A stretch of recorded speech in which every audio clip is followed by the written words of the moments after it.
तो दोस्तों आप सभी का हमारे YouTube चैनल में एक और नई वीडियो में आपका स्वागत है। दोस्तों आज हम एक हॉरर मूवी के बारे में बात करने जा रहे हैं जो कि सीधा OTT प्लेटफॉर्म पर रिलीज़ की गई है, जिसका टाइटल है डेड सिस्टर। जी हाँ दोस्तों, इस मूवी के बारे में सारी कुछ इन्फॉर्मेशन मैं आपको बताने वाला हूँ।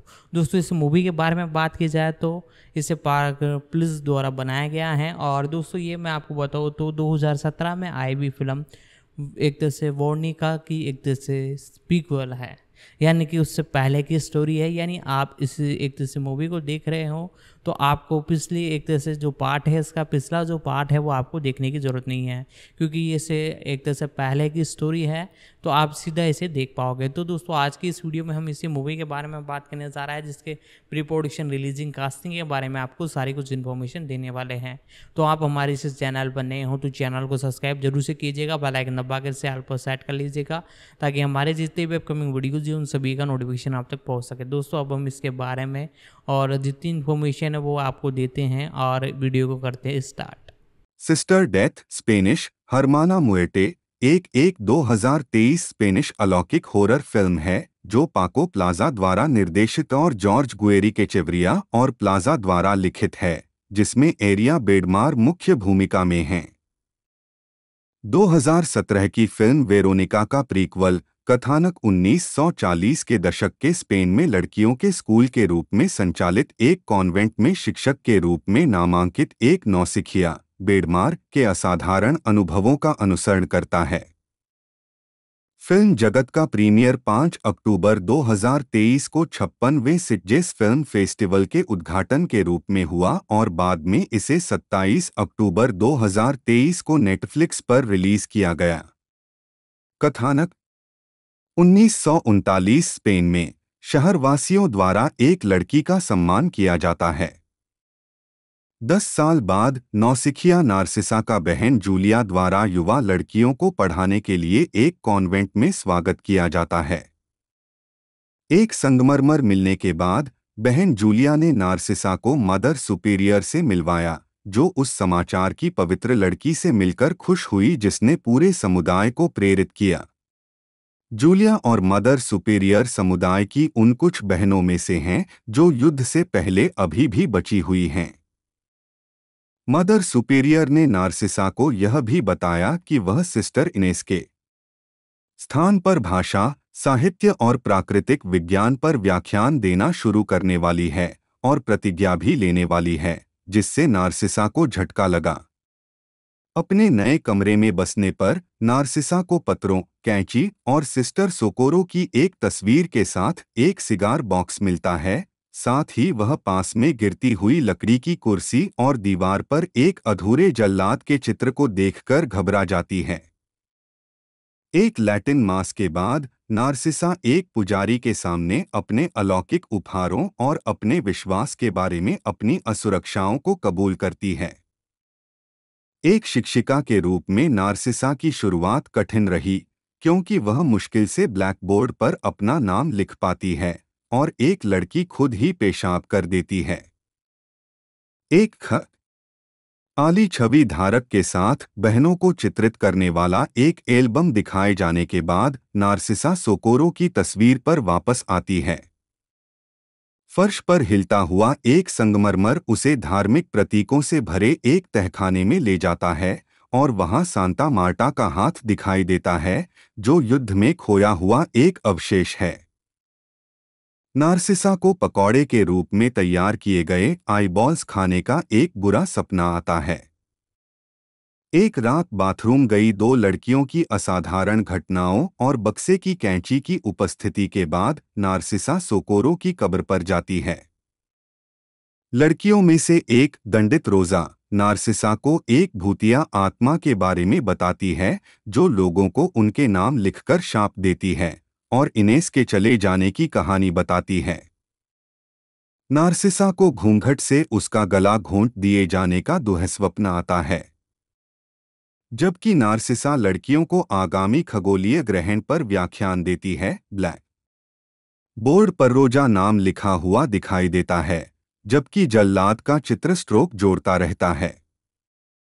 जैसे ही नार्सिसा आत्मा के साथ संवाद करने का प्रयास करती है, वह और रोजा ड्राइंग को पूरा करते हैं। गायब होने से पहले रोजा नार्सिसा को बताती है कि उसके पीछे एक आत्मा है। जूलिया द्वारा नार्सिसा को जाने के लिए धमकाया जाता है। नार्सिसा लापता रोजा की सख्त तलाश करती है। जाली के पीछे लटकी हुई रोजा को खोजने से पहले कन्फेशन बूथ में एक परेशान करने वाली असाधारण इकाई से मिलती है।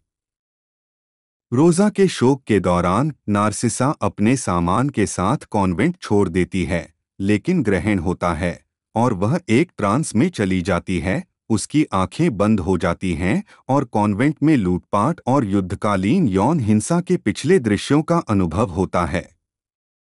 देखभाल प्राप्त करने के लिए कॉन्वेंट में लौट आई और सोकोरो की तस्वीर को छूने पर नार्सिसा को पता चला कि सोकोरो के साथ युद्ध में बलात्कार किया गया था और उसने एक बेटी को जन्म दिया था, जिसे गुप्त रूप से कॉन्वेंट में पाला गया था और सोकोरो से अलग बाथटब में सोकोरो के साथ उसकी गर्दन टूट गई थी।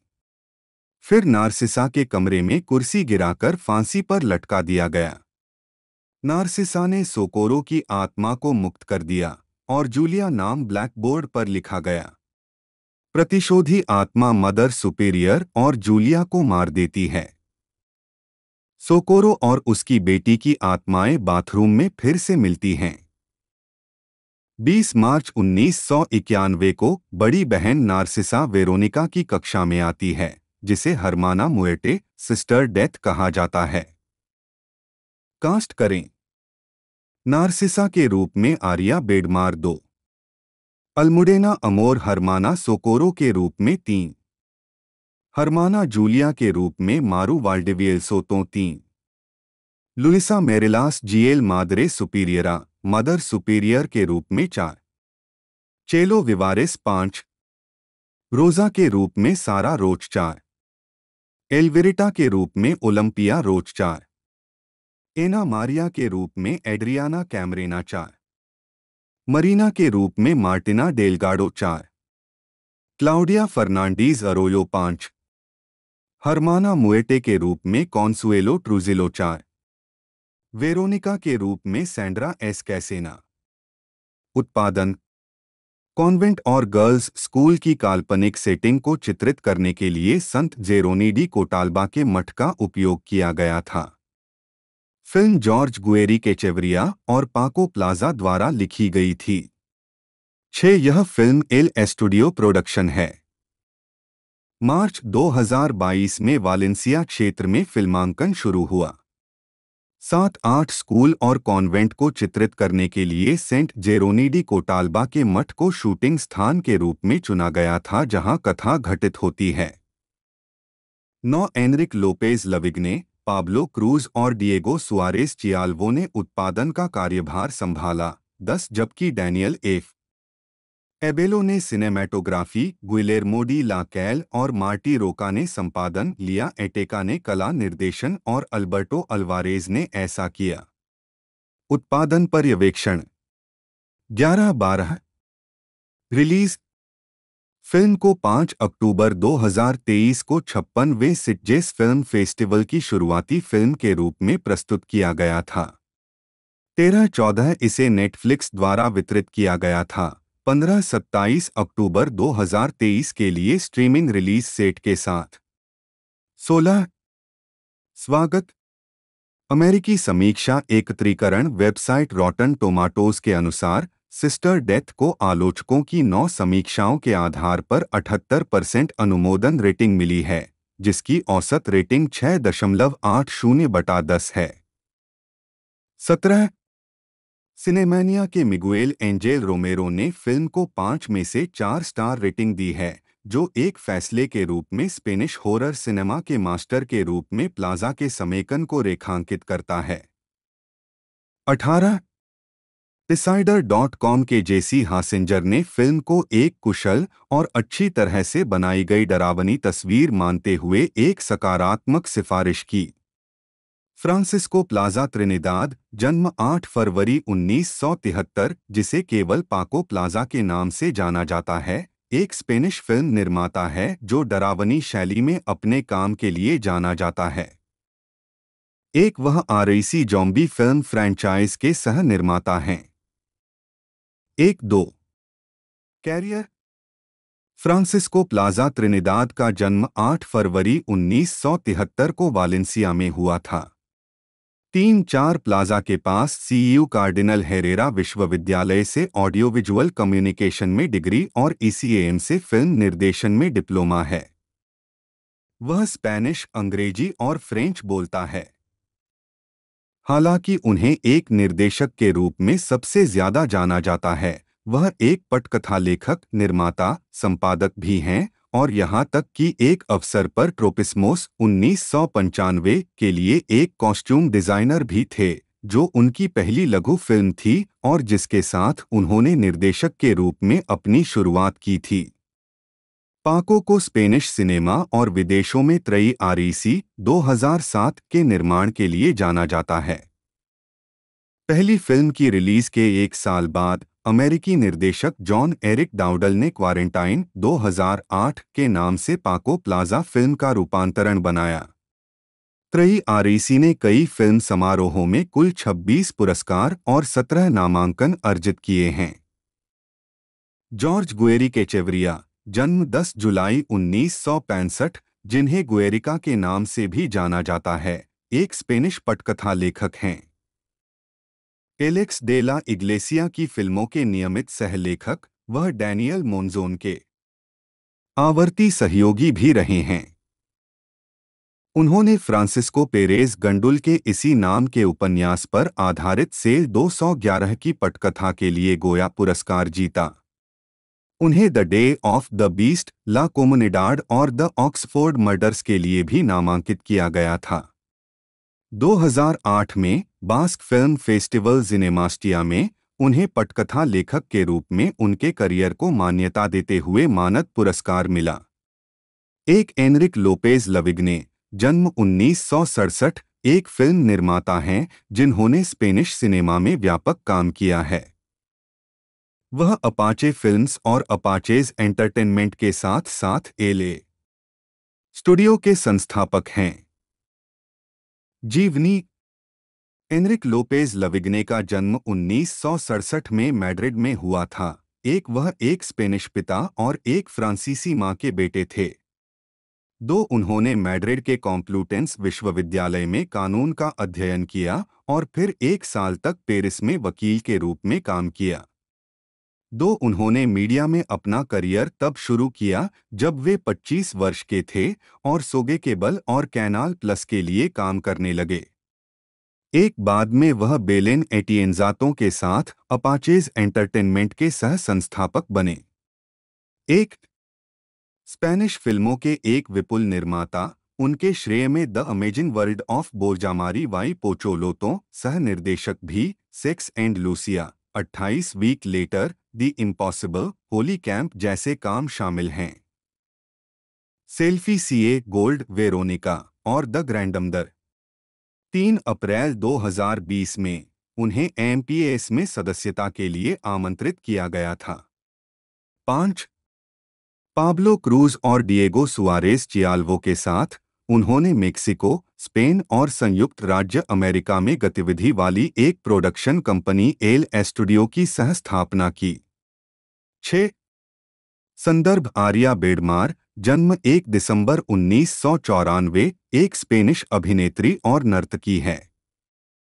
वह मुख्य रूप से बबूल 38 में कैमिनो पासमार के रूप में अपने प्रदर्शन के लिए जानी जाती हैं। जीवनी। आर्या बेडमार का जन्म 1 दिसंबर 1994 को अल्मेरिया, अंडालुसिया प्रांत में हुआ था। उन्होंने रोक्वेटास दे मार के कोलेजियो पोर्टो कारेरो में अध्ययन किया, साथ ही रोक्वेटास के नगरपालिका स्कूल में एक नर्तकी के रूप में शिक्षा भी प्राप्त की। अपना चयनात्मक परीक्षण देने के बाद वह एक अभिनेत्री के रूप में अपना करियर बनाने के लिए मैड्रिड चली गईं। उन्होंने अपने अभिनय का प्रशिक्षण क्रिस्टीना रोटा से लिया। उन्होंने ला काजा में एक अभिनेत्री के रूप में टेलीविजन पर अपनी शुरुआत की। मोंटे परडिडो। 3 इसके बाद उन्होंने पीरियड सोप ओपेरा अकासियास 38 में क्लोज्ड लेस्बियन कैमिनो का किरदार निभाया। 4 येलेनिया बग्लिएटो के माइट के साथ चरित्र के लोकप्रिय समलैंगिक संबंध ने एक ऑनलाइन शिपिंग प्रशंसक तैयार किया जिसे मैटिनो के नाम से जाना जाता है। 5 period drama the Cook of Castamar, Dime Quien Soy, Mistress of War, वारिस टू द लैंड और ऑपरेशन बैरियो इंग्लिश में आगामी भूमिकाएं निभाईं। उन्होंने हॉरर फिल्म सिस्टर डेथ की भी शूटिंग की, जिसमें अलौकिक शक्तियों से संपन्न एक युवा नौसिखिया नन्नार्स ईसा की भूमिका निभाई। 6 बेडमार ने 2009 में मेगारा की फ्रंटवुमन केंजी के साथ रिश्ता शुरू किया और 2019 से 2021 तक उनकी शादी हुई। एक इसी तरह बैंड के डांसिंग क्रू में भी काम किया। इस स्पेनिश नाम में पहला या पैतृक उपनाम पारेजो है और दूसरा या मातृकुल का नाम अमोर है। अल्मुडेना अमोर। जन्म अल्मुडेना पारेजो अमोर, 30 मार्च 1994, उम्र 29। Madrid, Spain. पेशा अभिनेत्री। अल्मुडेना पारेजो अमोर, जन्म 30 मार्च 1994, जिन्हें कलात्मक रूप से अल्मुडेना अमोर के नाम से जाना जाता है, एक स्पेनिश अभिनेत्री हैं। उन्होंने द गुड बॉस और द ग्रैंडमदर फिल्मों में अभिनय किया है। जीवनी। अल्मुडेना पारेजो अमोर का जन्म 30 मार्च 1994 को मैड्रिड में हुआ था। उनके परिवार का एक हिस्सा लगाटेरा, टोलेडो गांव से आता है, जहां उन्होंने अपनी युवावस्था के दौरान कई गर्मियां और सप्ताहांत बिताए थे। 3 कॉन्सेप्सियोन पड़ोस में पली बढ़ी। 4 सिउदाद लाइनियल में अपने हाई स्कूल में आयोजित कुछ नाटकीय पाठ्यक्रमों के दौरान उनमें अभिनय में रुचि विकसित हुई। 3 उन्होंने मार नवारो एक्टिंग स्कूल में कैराबंचेल में अपने अभिनय कौशल का प्रशिक्षण लिया। 4 उन्होंने प्रचार में डिग्री और डिजाइन में मास्टर डिग्री हासिल की। 3 बाद में उन्होंने कुछ समय तक एक मॉडल के रूप में काम किया। 3 अभिनय करियर विकसित करने के लिए दृढ़ संकल्पित। 5 उन्होंने कुछ लघु फिल्मों, विज्ञापनों और संगीत वीडियो में प्रदर्शन किया। 2 गोंजागा मानसो के मिलोन्स डी एनोस शीर्षक वाले एक टीजर वीडियो में प्रदर्शन करने के बाद एजेंट डायना एलेरकर ने उनसे संपर्क किया और इसके बाद उन्हें पाको प्लाजा की द ग्रैंडमदर में मुख्य भूमिका मिली। 3 उन्होंने सुजाना की भूमिका निभाई, युवा मॉडल जिसे अपनी दादी की देखभाल के लिए घर लौटना है। 4 उन्होंने एंथोलॉजी टेलीविजन श्रृंखला स्टोरीज टू स्टे अवेक के प्लाजा निर्देशित एपिसोड फ्रेडी में एक छोटी भूमिका भी निभाई। 3 फर्नांडो लियोन डी अरानोआ के द गुड बॉस में लिलियाना, एक संपन्न परिवार की एक युवा कंपनी इंटर्न जो बॉस से प्रभावित थी, के रूप में उनकी सफल भूमिका ने उन्हें सर्वश्रेष्ठ नई अभिनेत्री के लिए गोया पुरस्कार के लिए नामांकित किया और सर्वश्रेष्ठ सहायक अभिनेत्री के लिए फिरोज पुरस्कार के लिए नामांकन। चेलो विवारेस। जन्म कॉन्सुएलो विवारेस, 21 अप्रैल 1952, एक स्पेनिश अभिनेत्री हैं जिन्होंने 1983 से 1987 तक सेसम स्ट्रीट के स्पेनिश संस्करण बैरियो सेसामो में एस्पिनेट की भूमिका निभाई। जीवनी। विवेरेस ने स्पेनिश टेलीविजन में एक अभिनेत्री के रूप में अपना करियर शुरू किया। क्यूएंटोस वाइलेंडास 1975, ला सेनोरा गार्सिया से कॉन्फिसा 1976 और यहां तक कि प्रतिष्ठित स्टूडियो 1 1983 जैसी टीवी श्रृंखलाओं में अतिथि भूमिका निभाई। 1979 में उन्होंने एक आवाज अभिनेत्री के रूप में डबिंग क्षेत्र में प्रवेश किया, पहले पीटर फॉक की film The In Laws Nancy Dussault की डबिंग में और फिर फेम में छोटे किरदारों के रूप में। 1983 में विवेरेस मुख्य कठपुतली के रूप में बैरियो सेसामो में शामिल हो गए और श्रृंखला में सबसे अधिक पहचाने जाने योग्य मपेट फुल बॉडी एस्पिनेट का प्रदर्शन किया। एस्पिनेट के रूप में उनके काम ने उन्हें व्यस्त रखा, लेकिन जब 1987 में बैरियो सेसामो को रद्द कर दिया गया तो विवेरिस माइक्रोफोन के पीछे वापस चले गए और film A nightmare on Elm street 3 में पेनेलोप सुडरो को डब किया। उन्होंने 1980 के दशक के अंत में बैरियो सेसामो के एक थिएटर संस्करण में एस्पिनेट को भी दोहराया, जिसमें सांचेज और जोस रिस्गो जैसे श्रृंखला के अन्य अभिनेताओं के साथ स्पेन का दौरा किया। ऑन कैमरा विवेरिस ने स्पेनिश श्रृंखला फार्मेशिया डे गार्डिया 1995 के अंतिम एपिसोड में एक ड्रेसमेकर की भूमिका निभाई। उन्होंने टीवी अपराध नाटक एल कोमिसारियो में कई अतिथि भूमिकाएं निभाईं, विशेष रूप से एक अपहृत बच्चे की व्याकुल मां के रूप में। ध्वनि अभिनय विवेरिस एक आवाज अभिनेत्री के रूप में अधिक सफल हो गईं। उन्होंने अक्सर बच्चों की भूमिकाओं या युवा पुरुष अभिनेताओं की डबिंग की, जैसे द पनिशर में टॉमी का किरदार डॉल्फ लुंडग्रेन के साथ और द ब्रैडी बंच पर पीटर ब्रैडी। उनका सबसे बड़ा काम द सिम्पसंस में Ralph Wiggum, Todd Flanders, Martin Prince, Itchy और अन्य के रूप में था। अन्य एनिमेशन डब क्रेडिट में डिज्नी की द एम्परर्स न्यू ग्रूव में बकी द स्क्विरल, फ्यूचरामा पर एमी वोंग, डेक्स्टर लेबोरेटरी पर मैंडार्क, सोनिक द हेजहोग पर टेल्स, साउथ पार्क पर रस्टेन मार्श और सेलर मून पर सेलर नेपच्यून शामिल हैं। विवेरिस को मूल स्पेनिश एनिमेटेड फीचर ला लेंडा डेल विएंटो डेल नॉर्ट 1992 और क्वे वेसिनो टैन एनिमल्स में भी सुना गया था। 1998 माइट रुइस दी ऑस्ट्री निकी छोटी चूहिया के रूप में, माँ चूहिया के रूप में, साथी बैरियो सेसामो कठपुतली एम्मा कोहेन के साथ।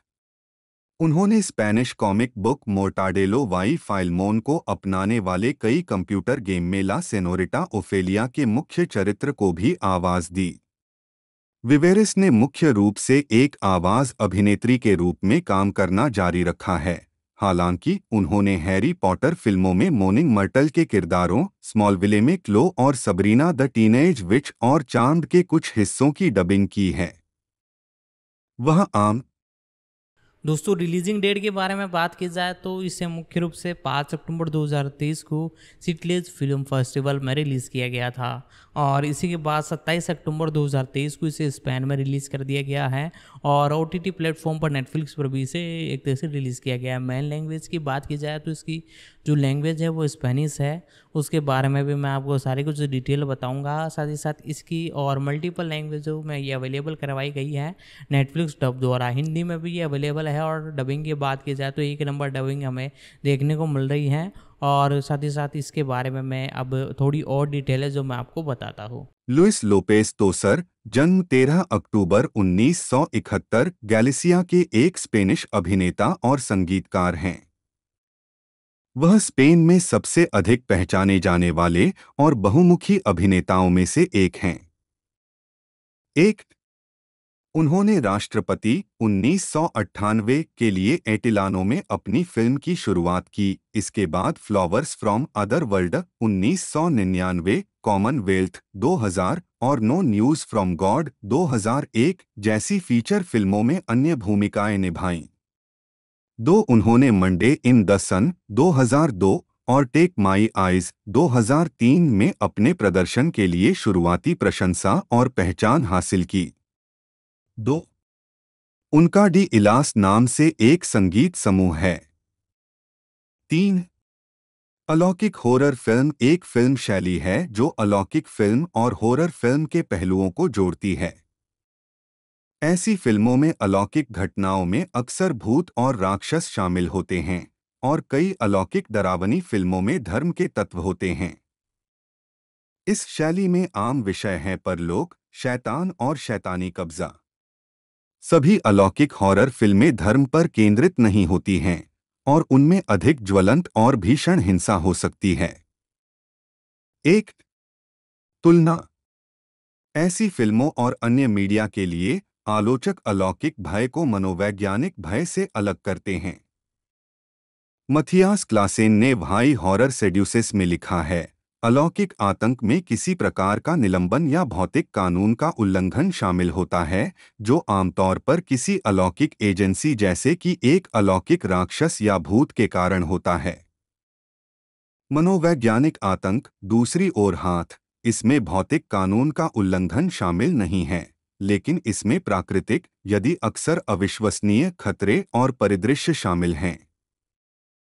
दो पॉल मीहान अलौकिक हॉरर फिल्मों को मनोवैज्ञानिक हॉरर से भी अलग करते हैं। सामाजिक व्यवस्था के लिए खतरा किसी अप्राकृतिक या असामान्य चीज से आता है, एक प्रेतवाधित घर, एक अभिशाप या एक पिशाच या वेयरवुल्फ जैसा राक्षस।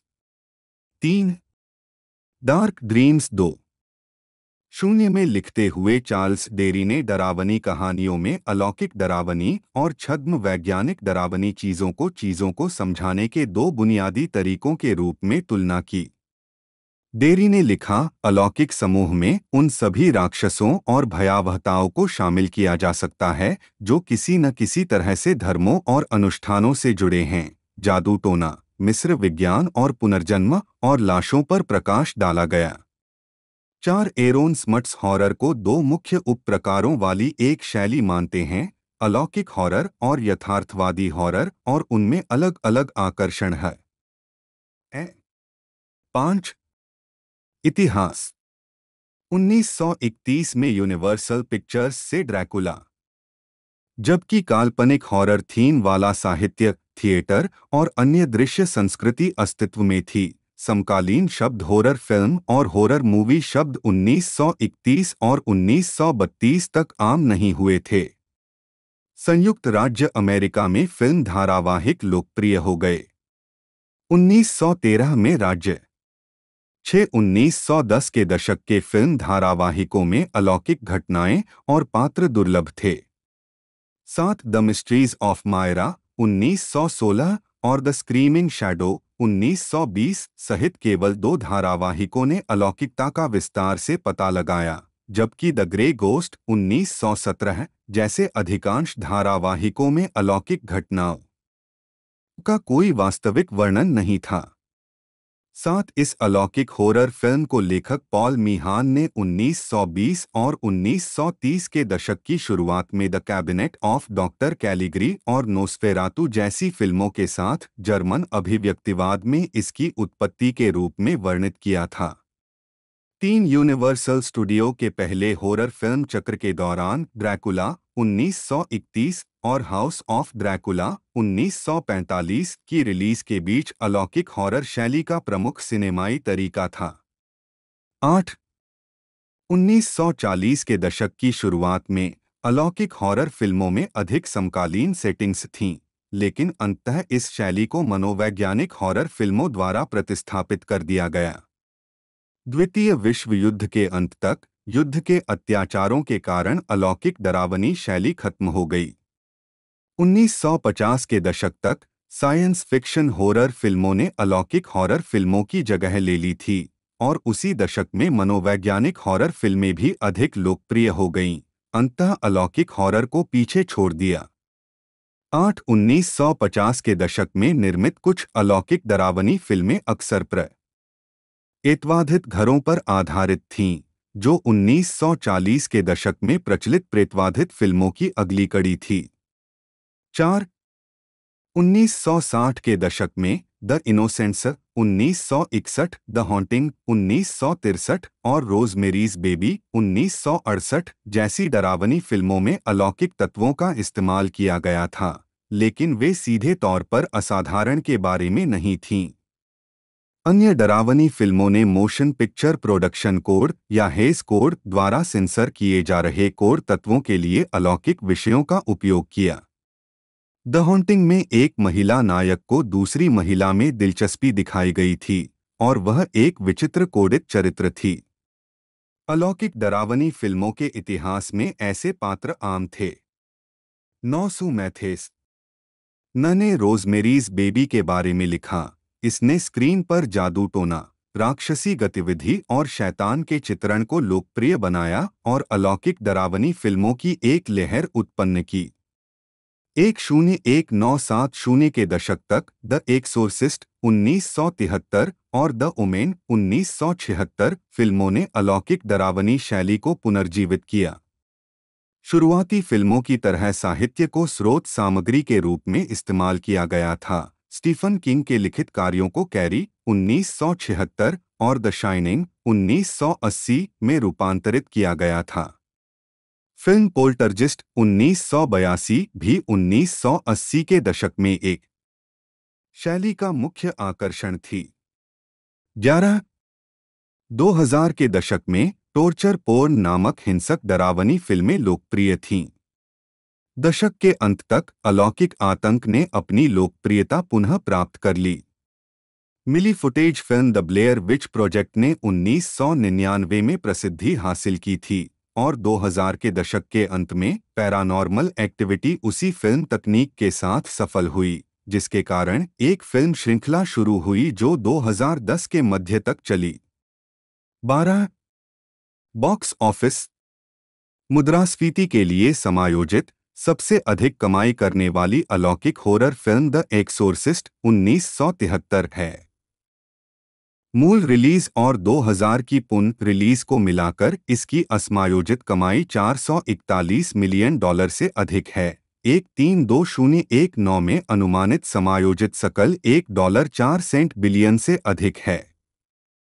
14 दुनिया भर में $701 मिलियन की कमाई के साथ मुद्रास्फीति के हिसाब से सबसे अधिक कमाई करने वाली अलौकिक हॉरर फिल्म इट 2017 है। 15 2013 में वैरायटी के एंड्रयू स्टीवर्ट ने कहा कि अलौकिक हॉरर फिल्में अन्य हॉरर उपशैलियों की तुलना में बॉक्स ऑफिस पर अधिक कमाई करती हैं। स्टीवर्ट ने कहा, आम तौर पर कहें तो हॉरर फिल्मों के उस सबसेट के लिए प्लेएबिलिटी, जिसका अर्थ है स्लेशर और टॉर्चर अश्लील तस्वीरें, बहुत कम विश्वसनीय है।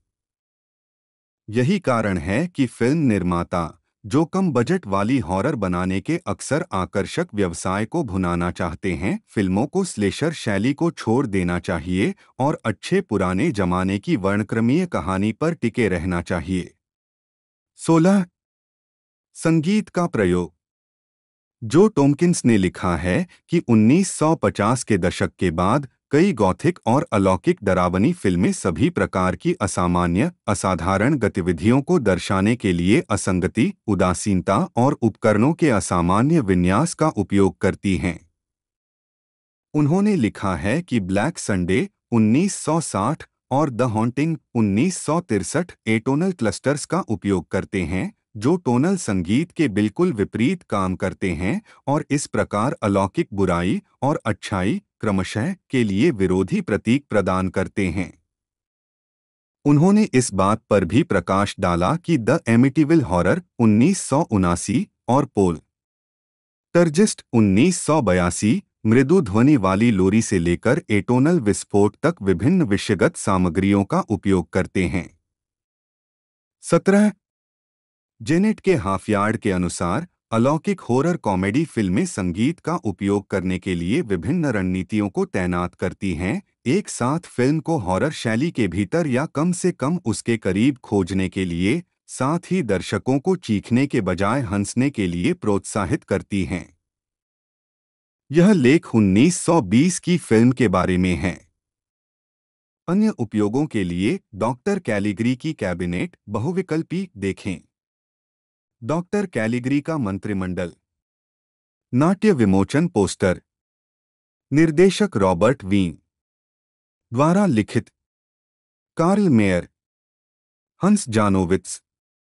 अभिनीत Werner Krauss, Conrad Veidt, Friedrich Feher, Lil Dagover, हंस हेंज बनाम ट्वार्डोस्की, रुडोल्फ लेटिंगर। छायांकन विली हैमिस्टर। उत्पादन कंपनी डेक्ला फिल्म, जिसे बाद में डेक्ला बायोस्कोप एजी के नाम से जाना गया। रिलीज की तारीख 26 फरवरी 1920 जर्मनी। कार्यकारी समय 74 मिनट। देश जर्मनी। बोली मूक फिल्म। German intertitle. Budget $12,371 box office $4,713 the Cabinet of Doctor Caligari, German Das Cabinet des Dr Caligari 1920 की जर्मन मूक हॉरर फिल्म है जो रॉबर्ट वीन द्वारा निर्देशित और हंस जानोविट्स और कार्ल मेयर द्वारा लिखित है। इसे जर्मन अभिव्यक्तिवादी सिनेमा का सर्वोत्कृष्ट कार्य माना जाता है। यह एक पागल सम्मोहनकर्ता वर्नर क्रॉस की कहानी बताता है जो हत्या करने के लिए एक नींद में चलने वाले व्यक्ति कॉनराड वीट का उपयोग करता है। फिल्म में एक गहरी और मुड़ी हुई दृश्य शैली है जिसमें तेज नुकीली आकृतियां, तिरछी और घुमावदार रेखाएं, संरचनाएं और परिदृश्य हैं जो असामान्य कोणों में झुकते और मुड़ते हैं, और प्रकाश की छाया और धारियां सीधे सेट पर चित्रित होती हैं। यह स्क्रिप्ट जानोविट्स और मेयर दोनों शांतिवादियों के जीवन के विभिन्न अनुभवों से प्रेरित थी जो प्रथम विश्व युद्ध के दौरान सेना के साथ अपने अनुभवों के बाद सत्ता के प्रति अविश्वासी हो गए थे। फिल्म एक फ्रेम स्टोरी का उपयोग करती है जिसमें एक प्रस्तावना और उपसंहार के साथ एक ट्विस्ट एंड का संयोजन होता है। जानोविट्स ने कहा कि यह उपकरण लेखकों पर उनकी इच्छा के विरुद्ध थोपा गया था। फिल्म का design Hermann Warm, Walter Reimann और वाल्टर रोहरिग द्वारा संभाला गया था जिन्होंने प्राकृतिक शैली की तुलना में शानदार ग्राफिक शैली की सिफारिश की थी। यह फिल्म क्रूर और अतार्किक प्राधिकार का विषय है। लेखकों और विद्वानों ने तर्क दिया है कि यह फिल्म जर्मन समाज में एक तानाशाह की अवचेतन आवश्यकता को दर्शाती है और जर्मनी की सत्ता के प्रति आज्ञाकारिता और विक्षिप्त सत्ता के खिलाफ विद्रोह करने की अनिच्छा का एक उदाहरण है। कुछ आलोचकों ने कैलिगरी की व्याख्या जर्मन युद्ध सरकार का प्रतिनिधित्व करने के रूप में की है जिसमें सिसरे सैनिकों की तरह मारने के लिए तैयार आम आदमी का प्रतीक है।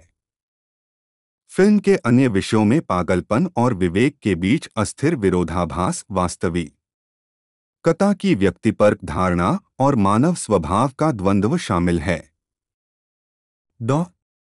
कैलिगरी की कैबिनेट को उसी समय जारी किया गया था जब प्रथम विश्व युद्ध के बाद विदेशी फिल्म उद्योग जर्मन फिल्मों के आयात पर प्रतिबंधों में ढील दे रहे थे, इसलिए इसे अंतर्राष्ट्रीय स्तर पर प्रदर्शित किया गया था।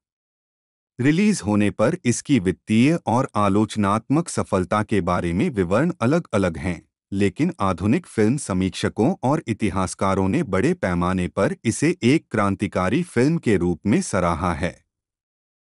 फिल्म को 1958 वर्ल्ड एक्सपो में प्रतिष्ठित ब्रुसेल्स 12 सूची में 12वें नंबर पर वोट दिया गया था। समीक्षक रोजर एबर्ट ने इसे यकीनन पहली सच्ची हॉरर फिल्म कहा। 3 और फिल्म समीक्षक डैनी पीरी ने इसे सिनेमा की पहली कल्ट फिल्म और आर्ट हाउस फिल्मों का अग्रदूत कहा।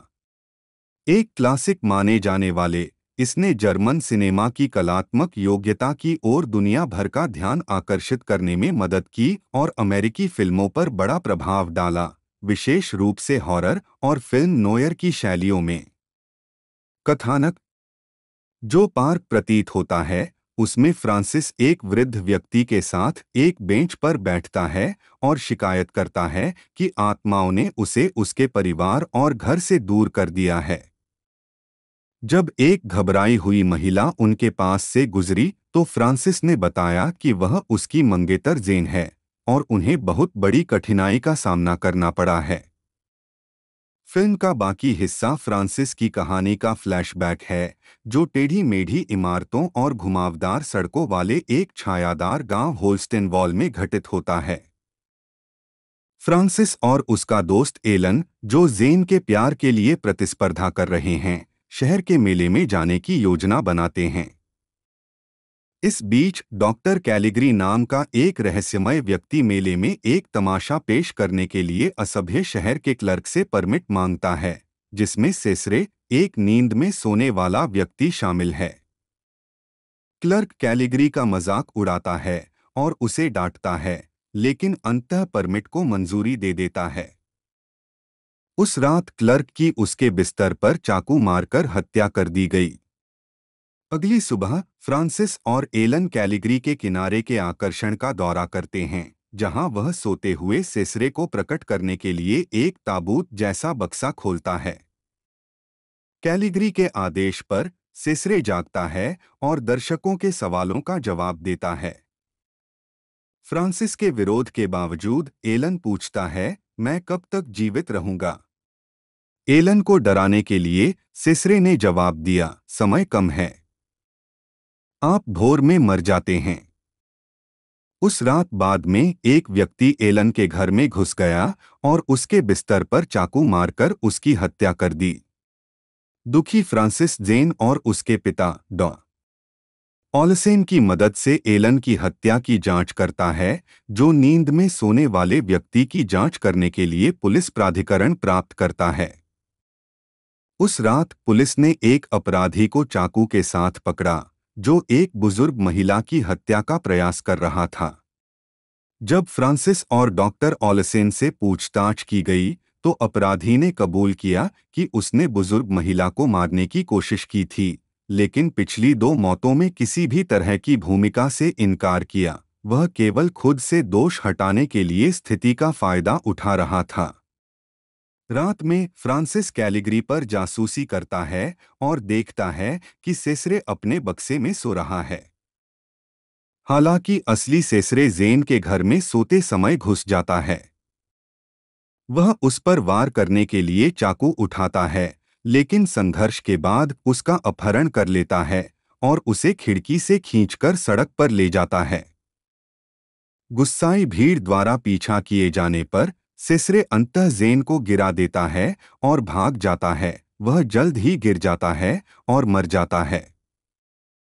फ्रांसिस ने पुष्टि की कि जिस अपराधी ने बुजुर्ग महिला की हत्या की बात कबूल की थी, वह अभी भी बंद है और वह जेन का हमलावर नहीं हो सकता।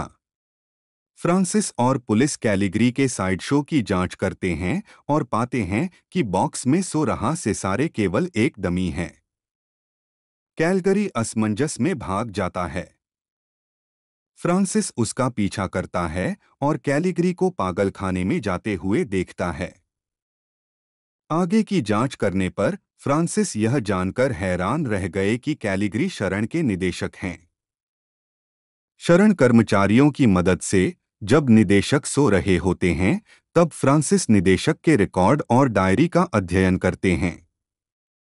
लेखन से 18वीं सदी के कैलिगरी नाम के एक फकीर की कहानी के प्रति उनके जुनून का पता चलता है, जिसने उत्तरी इतालवी शहरों में हत्याएं करने के लिए सेसारे नामक एक नींद में चलने वाले व्यक्ति का इस्तेमाल किया था।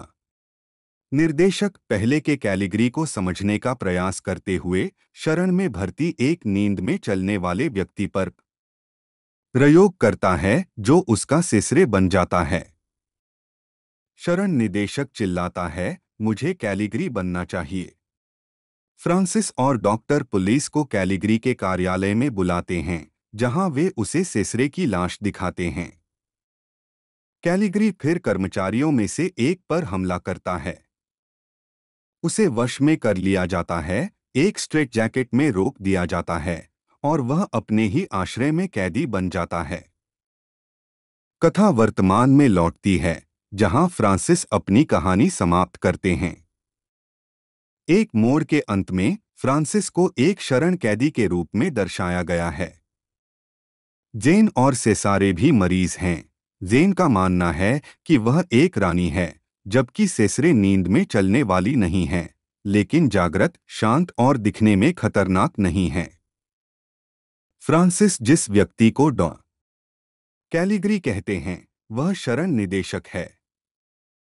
फ्रांसिस उस पर हमला करता है और उसे एक स्ट्रेट जैकेट में बांध दिया जाता है, फिर उसी सेल में रखा जाता है जहां फ्रांसिस की कहानी में कैलिगरी को कैद किया गया था। शरण निदेशक ने घोषणा की, अब जब वह फ्रांसिस के भ्रम को समझता है, तो उसे विश्वास है कि वह उसे ठीक कर सकता है। कास्ट करें। डॉक्टर कैलिगरी के रूप में वर्नर क्रॉस, सिसरे के रूप में कॉनराड वीटर। तो दोस्तों इसकी लेंथ की बात की जाए तो 2 घंटा तकरीबन लगभग 30 मिनट इसकी लेंथ बताई जा रही है, जो कि ठीक ठाक लेंथ है और एक ये हॉरर मूवी है। और बहुत ही ज़बरदस्त इसके अंदर जो स्टोरी है वो देखने को मिली है। मैं आपको पूरी स्टोरी एक्सप्लेन तो नहीं करूँगा क्योंकि आपका जो इंटरेस्ट है वो ख़त्म हो जाएगा। साथ ही साथ इसके प्रोडक्शन के बारे में भी मैंने आपको सारी कुछ इन्फॉर्मेशन बताई। यदि आपको और भी किसी मूवी या सीरीज़ में बारे में कुछ जानना हो, उसकी स्टोरी एक्सप्लेनेशन या कुछ भी डिटेल जाननी हो तो आप नीचे कमेंट कर सकते हैं बेझिझक। मैं उस पर डेफिनेटली वीडियो लाने की कोशिश करूँगा। यदि आपको और भी किसी मूवी या सीरीज़ के बारे में जानना हो तो आप नीचे बेझिझक लिख सकते हैं। दोस्तों इसी के साथ अब हम इसकी जो आखिरी के अंदर जो कास्टिंग आएगी, कास्टिंग के बारे में हम जानते हैं।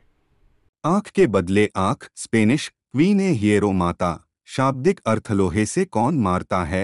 इन एक पाको प्लाजा द्वारा निर्देशित 2019 की ड्रामा थ्रिलर फिल्म है जो जुआन गैलिनानेस और जॉर्ज गुएरिका चेवरिया द्वारा लिखित है और इसमें लुइस तोसर, जान सेजुडो, इस्माइल मार्टिनेज, एनरिक ऑकर और मारिया वास्क्वेज ने अभिनय किया है। 1, 2, 3 कथानक। फिल्म मछली पकड़ने के मंच पर किके, एनरिक ऑकेर के साथ शुरू होती है। हम एक आदमी को देखते हैं जिसके हाथ बंधे हुए हैं और वह पानी के अंदर एक बड़े पिंजरे में बंद है। जेल में अर्ध सेवानिवृत्त ड्रग माफिया एंटोनियो पैडिन जेन सेजुडो को परीक्षणों की एक श्रृंखला दी जाती है जिससे पता चलता है कि उसकी गतिशीलता सीमित है और एक अज्ञात स्थिति के कारण कम हो रही है। पैडिन को उसकी चिकित्सीय स्थिति के कारण जेल से रिहा कर दिया गया है और उसका एक बच्चा टोनो इस्माइल मार्टिनेज उसे उठा लेता है जो कहता है कि वह उसे घर ले जाने के लिए यहाँ आया है। किके ने फोन करके पैडिन से उस आदमी के साथ संबंध बनाने के लिए कहा जिसे उन्होंने पकड़ लिया है और प्रताड़ित कर रहे हैं। पैडिन ने टोनो को यह बताने से पहले अपने पैर तोड़ने के लिए कहा कि वह घर नहीं आना चाहता है और इसके बजाय एक नर्सिंग होम जा रहा है क्योंकि मुझे ऐसा लग रहा है। गर्भवती जोड़ों के लिए एक कक्षा में मारियो, लुइस टोसर और जूलिया मारिया वास्क्वेज को काटें। कक्षा समाप्त होने के बाद वह उसे उसके काम पर छोड़ती है। वह एक सहायक जीवन सुविधा केंद्र में हेड नर्स है। उसे अपने काम में अच्छा दिखाया गया है। वह एक उदास मरीज को रात का खाना खाने के लिए बोल सकता है। हालांकि वह जिस तरीके का उपयोग करता है, आदमी यह वादा करता है कि वह वादा याद नहीं रखेगा। यह कहने से पहले धूम्रपान करता है, संदेहास्पद हो सकता है। एक अन्य स्टाफ सदस्य एना मारिया लुइसा मेयोल ने मारियो को सूचित किया कि पैडिन वहां रहने के लिए आएगा। मारियो नाम पहचानता है और पैडिन एक ड्रग माफिया है बटा था। पैडिन चीनी और कोलंबियाई लोगों के साथ व्यवहार के बारे में किके और टोनो के साथ बहस करता है। यह दिखाया गया है कि किके के मन में पैडिन के प्रति बहुत कम सम्मान है, जिसके बदले में उसके पास उसकी अपरिपक्वता के लिए कोई धैर्य नहीं है। मारियो अपनी गतिशीलता में सुधार करने के लिए पैडिन को कुछ सरल हाथों के माध्यम से चलाता है। ऐसा लगता है कि वह वृद्ध व्यक्ति से कृतघ्न विश्वास अर्जित कर रहा है। टोनो पैडिन को बताता है कि वे तुम्हारे साथ या उसके बिना आगे बढ़ रहे हैं क्योंकि काइक ने मारियो को हिंसा की धमकी दी है। अगर मारियो ने पैडिन को नुकसान पहुंचाने के लिए कुछ भी किया। स्पष्ट रूप से हिला हुआ मारियो बाथरूम में चला जाता है और दर्पण में खुद को देखता है। घर पर पैडिन के बारे में एक समाचार रिपोर्ट उस पर बहुत प्रभाव डालती है, लेकिन वह इसे अपनी पत्नी जूलिया से छुपाता है। अगली सुबह पैडिन ने बिस्तर से उठने से इनकार कर दिया। मारियो उसे बताता है कि कुछ लोग घर पर रहने के बजाय नर्सिंग होम पसंद करते हैं क्योंकि उन्हें यह कहने से पहले अपने परिवार की दया का सामना नहीं करना पड़ता है कि पैडिन अभी भी जीवन में चीजों का आनंद ले सकता है। वह पैडिन की देखभाल करना और उसकी गतिशीलता में उसकी मदद करना जारी रखता है। उस रात बिस्तर पर मदद मिलने के बाद पैडिन ने उसे ईमानदारी से धन्यवाद दिया। काम के बाद मारियो शहर के एक अधूरे हिस्से में गाड़ी चलाता है और जूलिया से झूठ बोलता है कि वह देर से क्यों आएगा। वह नशे में धुत एक आदमी से ड्रग्स खरीदता है, जो फिर उसके पीछे फोन करता है, मैं तुम्हारा चेहरा पहचानता हूं, लेकिन तुम मर चुके थे, जिसे वह नजरअंदाज कर देता है। उसे अस्पताल में ड्रग्स हेरोइन तैयार करते हुए उसे एक सिरिंज में डालते हुए दिखाया गया है, जिसे वह पैडिन के पैर की उंगलियों के बीच इंजेक्ट करता है, यह बताने के बाद कि यह मौखिक दवा नहीं है, इसलिए यह उसके गले पर दबाव नहीं डालेगा। फिर मारियो बाहर जूलिया से मिलता है, जिसने देखा कि वह हिल गया है, और उससे पूछता है कि क्या हुआ है। वह फिर से झूठ बोलता है और वह अपने गर्भवती पेट को महसूस करवाकर उसे सांत्वना देती है। किके ने टोनो के साथ चीनी समझौते पर एक बार फिर चर्चा करते हुए कहा, यह अभी होना ही चाहिए। वे नर्सिंग होम का दौरा करते हैं, जहां वे पैडिन को अन्य वरिष्ठ नागरिकों के एक समूह के साथ पैराशूट के साथ खेल खेलते हुए देखते हैं। उन्होंने उससे व्यापारिक सौदे के बारे में फिर से पूछा, जिससे पैडिन को एहसास हुआ कि उन्होंने सौदे की मंजूरी के बारे में दूसरों से झूठ बोला है। काइक उसका अपमान करता है और चला जाता है। जैसे जैसे पैडिन की हालत बढ़ती है, मारियो उसकी देखभाल करना जारी रखता है। उसे एक असेंबल के माध्यम से दी खाया गया है, जिसमें उसे शेव करना, उसे कपड़े पहनने और खाने में मदद करना और बहुत कुछ शामिल है, यहाँ तक कि वह उसे हर रात हमेशा पैर की उंगलियों के बीच सड़क पर दवाओं का इंजेक्शन लगाना जारी रखता है। अल्ट्रासाउंड में जूलिया और मारियो को पता चला कि बच्चा लड़का है। दिल की धड़कन सुनने के दौरान मारियो को एक युवा संस्करण का फ्लैशबैक आता है, जिसमें वह एक अज्ञात व्यक्ति की बाह में कुछ इंजेक्ट कर रहा है, जो कि एक ड्रग अड्डा प्रतीत होता है। टोनो को एक पैकिंग प्लांट के कार्यालय में कई सेल फोन के साथ घबराहट से इंतजार करते हुए दिखाया गया है। एक अलग फोन निकालने और एक ट्रक ड्राइवर के साथ चावल के बारे में कोडित बातचीत करने से पहले किके ने उसे 2 बार कॉल किया। ड्राइवर एक गोदाम की ओर जाता है, लेकिन उसके प्रवेश करने से पहले ही पुलिस आ जाती है और उसे गिरफ्तार कर लिया जाता है। इसे एक मोड़ के रूप में दिखाया गया है, क्योंकि वे ट्रक की तलाशी लेते हैं और उन्हें क्लैम के अलावा कुछ नहीं मिलता है। दवाओं से भरा एक अलग ट्रक एक अलग गोदाम में सफलतापूर्वक डिलीवरी करता है। कुछ ही समय बाद दोनों डिलीवरी मैन और एक ड्राइवर को चीनी डकैतों ने गोली मार दी। दिखाया गया है कि किके की कार पर एक ट्रैकर लगा हुआ है, जो पुलिस को सीधे पैकिंग प्लांट तक ले जाता है, जहां टोनो था। वे किके को गिरफ्तार कर लेते हैं, लेकिन टोनो उनसे बच निकलता है। नर्सिंग होम में वापस कर्मचारी निवासियों पर चर्चा करने के लिए मिलते हैं। मारियो ने उन्हें सूचित किया कि उसे लगता है कि पैडिन की शारीरिक स्थिति तेजी से बिगड़ रही है, और अन्य कर्मचारी सहमत हैं। मारियो द्वारा उसे रात का खाना खिलाने के बाद पैडिन ने किके की गिरफ्तारी के बारे में एक समाचार रिपोर्ट देखी। रिमोट तक पहुंचने की कोशिश में वह बिस्तर से गिर जाता है और घायल हो जाता है। मारियो फर्श पर उसे तब तक घूरता रहता है जब तक कि कोई अन्य स्टाफ सदस्य वहां से नहीं निकल जाता। उस समय वे दोनों पैडिन की मदद करते हैं। दोनों को अपने वकील से बात करते हुए दिखाया गया है, जो उसे आश्वासन देता है कि सबूत सभी परिस्थितिजन्य हैं और उन्हें बस किक को जमानत देनी है। टोनो ने स्वीकार किया कि उसके पास पैसे नहीं हैं। वकील ने उसे पैडिन से इसे प्राप्त करने के लिए कहा। टोनो को यह स्वीकार करने के लिए मजबूर किया कि उसके पिता इस सौदे में शामिल नहीं थे। फिर वह पैडिन से मिलने जाता है और उसे बताता है कि क्या हुआ था और जमानत राशि मांगता है। पैडिन चुपचाप उसे उतारकर जवाब देता है।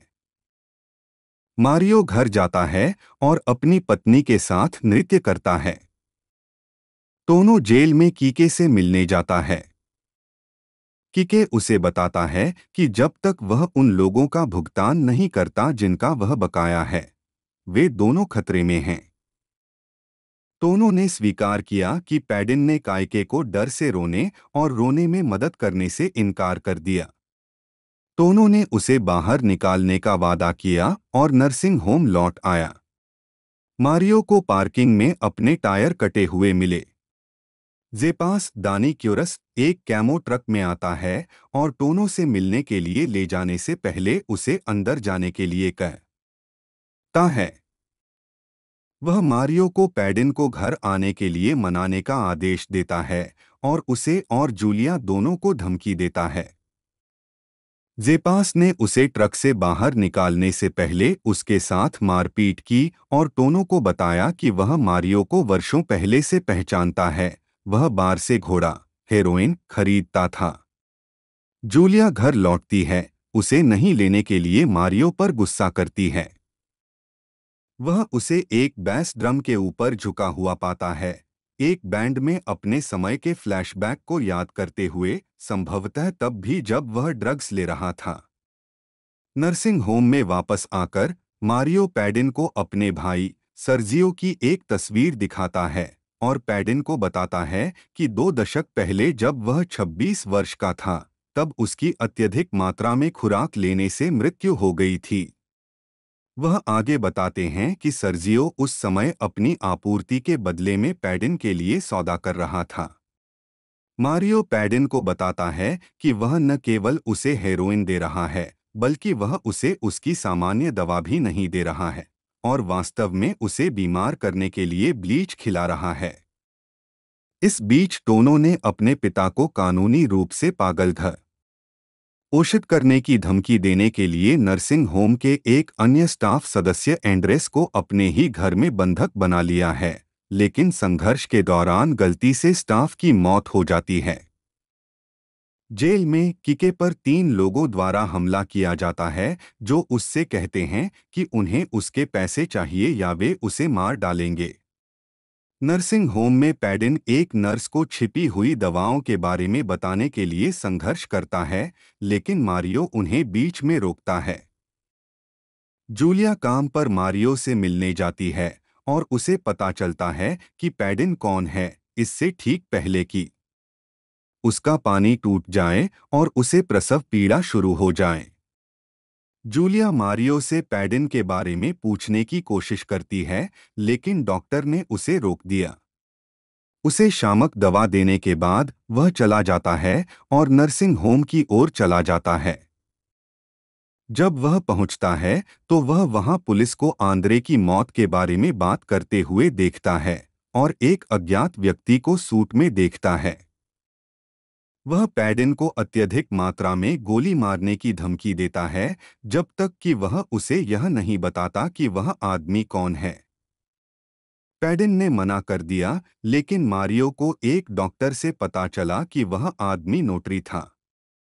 जूलिया के पास लौटने के बजाय मारियो परीक्षण से पहले पैडिन के रक्त के नमूनों को बदलने की जल्दी करता है। फिर वह पैडिन को जान से मारने की धमकी का बदला लेने के इरादे से उसके पास लौटता है। ऐसा करने से पहले वह स्वीकार करता है कि उसने जानबूझकर अपने भाई की हत्या की है, क्योंकि उसके भाई ने उससे ऐसा करने के लिए विनती की थी। फिर वह पैडिन को इंजेक्शन लगाता है और चला जाता है। टोनो को अपनी कार में फोन पर तीखी बहस करते हुए दिखाया गया है। वह मारियो को भागते हुए देखता है और उसका पीछा करता है क्योंकि जूलिया को प्रसव पीड़ा के बीच में दिखाया गया है। मारियो तब बच जाता है जब एक फूल वाले ट्रक ने टोनो की कार को टक्कर मार दी, जिससे 2 ड्राइवरों की मौत हो गई, लेकिन मारियो बच गया। मारियो उस सिरिंज को पुनः प्राप्त करता है जिससे उसने पैडिन को मारा था और टोनो के हाथ पर दबाने से पहले उसकी उंगलियों के निशान साफ कर देता है। टोनो थोड़ी देर के लिए पुनर्जीवित हो जाता है, लेकिन मारियो उसका गला घोंट देता है। अस्पताल में मारियो जूलिया को जन्म देने के समय पर पहुंच जाता है। पैडिन को बिस्तर पर अत्यधिक खुराक लेते हुए दिखाया गया है। बच्चा स्वस्थ पैदा हुआ है और वे उसका नाम सर्जियो रखने पर सहमत हैं। मारियो पैडिन के अंतिम संस्कार में शामिल होता है। काइके भी वहां है, जेल प्रहरियों द्वारा अनुरक्षित। इसके बाद नोटरी मारियो के पास जाता है और उससे बात करने के लिए कहता है। अपने कार्यालय में नोटरी मारियो और काइक को पैडिन की वसीयत प्रस्तुत करता है, जिसमें वह सब कुछ मारियो के पहले बेटे के लिए छोड़ देता है। चूंकि मारियो स्वयं प्राप्त करता नहीं है, इसलिए वह इसे अस्वीकार नहीं कर सकता। किके जेपास को कॉल करता है, जो जूलिया और बच्चे के पास जाता है। इसके तुरंत बाद उसे कोलंबियाई लोगों ने जेल प्रांगण में पकड़ लिया और मार डाला। मारियो घर लौटता है और जूलिया को मृत पाता है। बच्चा अभी भी जीवित है, उसके स्तन से दूध पीता है। कास्ट करें। मारियो के रूप में लुइस टोसर, एंटोनियो पैडिन के रूप में जैन सेजुडो, टोनो के रूप में इस्माइल मार्टिनेज तो, किको के रूप में एनरिक ऑकर, जूलिया के रूप में मारिया वास्क्वेज, जीपास के रूप में डैनियल क्यूरस, मर्सिडीज के रूप में रेबेका मोंटेरो, एना के रूप में मारिया लुइसा मेयोल के रूप में रकेल के रूप में जेसिका सेरना, सोफिया के रूप में तमारा कैनोसा, एंड्रेस के रूप में जोसे मैनुअल एस्पेरेंटे, विक्टर डुप्ला अल्फ्रेडो के रूप में, सैंटियागो के रूप में जोएल फर्नांडीज, सांचेज के रूप में सीजर वाल्डेस, विसेंट के रूप में पेपो सुएवोस। उत्पादन फिल्म का निर्माण वेका फिल्म्स, एट्रेस मीडिया सिने और क्वीन ए हिएरो माटा एआई द्वारा प्लेटाइम प्रोडक्शन के साथ किया गया था और इसमें एट्रेस मीडिया, मूवीस्टार प्लस, टीवीजी और नेटफ्लिक्स की भागीदारी थी और आईसीए, एजीएडीआईसीजीएल और क्रिएटिव यूरोप के मीडिया का समर्थन था। 3 शूटिंग स्थानों में कोरुना, विलानोवा डी अरूसा और अरूसा द्वीप तो शामिल हैं। इस स्पेनिश नाम में पहला या पैतृक उपनाम ऑकर है और दूसरा या मातृकुल का नाम सारदा है। एनरिक ऑकर 2021 में 13वें गॉडी पुरस्कार में ऑकर जन्म एनरिक ऑकेर सारदा 10 मार्च 1988, उम्र 35, रूपिया, कैटेलोनिया, स्पेन। एक पेशा अभिनेता, सक्रिय वर्ष 2009 से अब तक। एनरिक ऑकर सारदा, जन्म 10 मार्च 1988, एक स्पेनिश अभिनेता हैं। कैरियर ऑकर की अभिनय में रुचि 2008 में शुरू हुई जब उनकी मां ने उन्हें बार्सिलोना के एक ड्रामा स्कूल में दाखिला लेने के लिए प्रोत्साहित किया। नाटक कक्षाओं ने उन्हें एडीएचडी में मदद की, जैसा कि उन्होंने कहा, यह पहली बार था जब मुझे लगा कि मैं किसी चीज में अच्छा हो सकता हूं। अभिनय ने मुझे बहुत ठीक किया। 2 उन्हें अपनी पहली अभिनय भूमिका 2009 में मिली जब उन्होंने फिल्म मेडिटेरेनियन फूड में अभिनय किया। उसके बाद उन्होंने थिएटरों में प्रदर्शन करना शुरू किया और 2017 में उन्हें टेलीविजन श्रृंखला कौन सी फोस अहीर में कास्ट किया गया, जिससे कैटेलोनिया में लोकप्रियता हासिल हुई। 3 2019 में उन्हें फिल्म आई फॉर एआई में एक युवा गैलिशियन ड्रग डीलर के रूप में उनकी प्रमुख भूमिका मिली। इस भूमिका के लिए उन्हें 34वें गोया अवार्ड्स में सर्वश्रेष्ठ नए अभिनेता, 4 प्रेमियोस फिरोज में एक फिल्म में सर्वश्रेष्ठ सहायक अभिनेता 5 और 12वें गॉडी अवार्ड्स में सहायक भूमिका में सर्वश्रेष्ठ अभिनेता का पुरस्कार दिया गया। 6 टेलीविजन में उन्हें विदा परफेक्टा श्रृंखला में एक प्रमुख भूमिका मिली, जिसमें उन्होंने बौद्धिक विकलांगता वाले एक युवक की भूमिका निभाई जो पिता बन जाता है। 7 उन्होंने इस भूमिका के लिए 8वीं प्रीमियोस फिरोज में एक टीवी श्रृंखला में सर्वश्रेष्ठ मुख्य अभिनेता का पुरस्कार भी जीता।